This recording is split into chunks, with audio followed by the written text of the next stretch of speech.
बहु चर्चित कंधमाल जोड़ामुंड शिशु जगार एम्स आउ एक अस्त्रोपचार बाकी अच्छी यापर से संपूर्ण फिट हो घर को फेरी पार जगार स्वास्थ्यर जत्न नेउथिया विशेषज्ञ डाक्तर तथा कंधमाल जिला मुख्य चिकित्सा अधिकारी डाक्तर मनोज कुमार उपाध्याय यह सूचना देइछंती।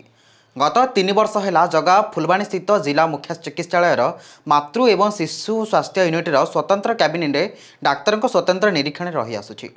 तेबे से केबे संपूर्ण भाव सुस्थ हो घर को फेर यह एपर्यंत कल्पना जल्पना लगी रही। डाक्तर उपाध्याय कहते जगार वर्तमान खपुरी हाड़ संपूर्ण मिसी ना खपुरी रे एक भाग फांका रही। अस्त्रोपचार पर से संपूर्ण सुस्थ हो पार। एबे जगार स्वास्थ्यावस्था भल अच्छी। निजको फिट रखा जगह प्रतिदिन 2 किलोमीटर चलुचे कारण से सुस्थ रहा गले प्रतिदिन चलवा नितांत जरूरी। सेहीपरि स्वाभाविक भाव खाद्य ग्रहण सह भाव विनिमय करुछि किंतु एम्स रे द्वितीय अस्त्रोपचार न होगा पर्यंत जगह को घर को छाड़ी हेब नाही।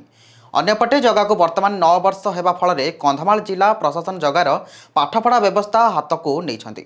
चलित शिक्षा वर्ष में फुलबाणी सहर एक स्कूल रे जगार नाम लिखा एवं सेठारे एक भड़ा घरे जगार समस्त खर्च जिला प्रशासन बहन करेंगे बोली डाक्तर मनोज कुमार उपाध्याय कहते। सेहीपरि कटक बड़ मेडिकल रे विशेषज्ञ मानक परवर्ती निर्देश न मिलवा जाए जगा कंधमाल जिला प्रशासन प्रत्यक्ष नजर रहिबो। सूचना योग्य जे 2021 मसीहा मार्च 23 तारिख में जगा कटक बड़ मेडिकल डिस्चार्ज हो फुलबाणी को फेरीथिला। सेबेठारु जिला मुख्य चिकित्सालय एक स्वतंत्र कैबिनेट डाक्तर निरीक्षण रहुछि किंतु पाठपढ़ा बयस गड़ी जाउथिबारु से व्यस्त होथिबा मां पुष्पांजलि कहर कहउछंती। गत वर्ष जो ताको चेकअप करे प्रोफेसर गुप्ता आस्ते एम्स रु सी आमको एडवाइस देते जेहेतु तार बर्तमान किसी आमती किसी प्रोब्लेम ना कि रिस्क फैक्टर किसी ना तो ताको स्कूल को पठा जाऊँगी।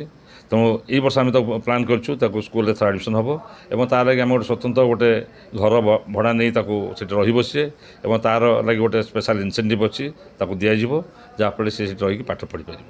आमर गोटे जिला प्रशासन तरफ गोटे घर दि जाए जोटा कि आमर state district welfare fund provide करेंगे और गोटे 5,000 स्कीम आसी ये आसी प्रोत्साहन भत्ता आसी इनसेंटिव आसदेले सी रही पाठ पढ़ापढ़ी कर जगह बर्तमान संपूर्ण सुस्थ अच्छी किंतु तार सेकेंड ऑपरेशन जोटा हवा कथा बोन ट्रांसप्लांटेशन हवा कथा आर्टिफिशियल बोन ट्रांसप्लांट हवा कथा सेटा बर्तमान से पाखर आम किसी आसनी पर्यंत कौन ऑर्डर आसनी आसला निर्देश पाइला मत आम पठेबू पठेला पर सेकेंड फेज ऑपरेशन नहीं जगार मुझे तो कही पारनी मुझे डीएमएमएस को पचारि कहि एक्चुअली आम ऑर्डर देते करिया लगी वेदर तार एडमिशन कंप्लीट हो डेफिनेटली कहि पारनी नहीं आम आम तरफ आम फास्ट एडमिशन व्यवस्था करुँ एडमिशन कर सारा पर प्रशासन दायित्व बंद करेंगे। ब्यूरो रिपोर्ट नादिर मीडिया एभली अधिक खबर जानापी आम चैनल को लाइक शेयर सब्सक्राइब करने को भूलु ना। रोचु नमस्कार।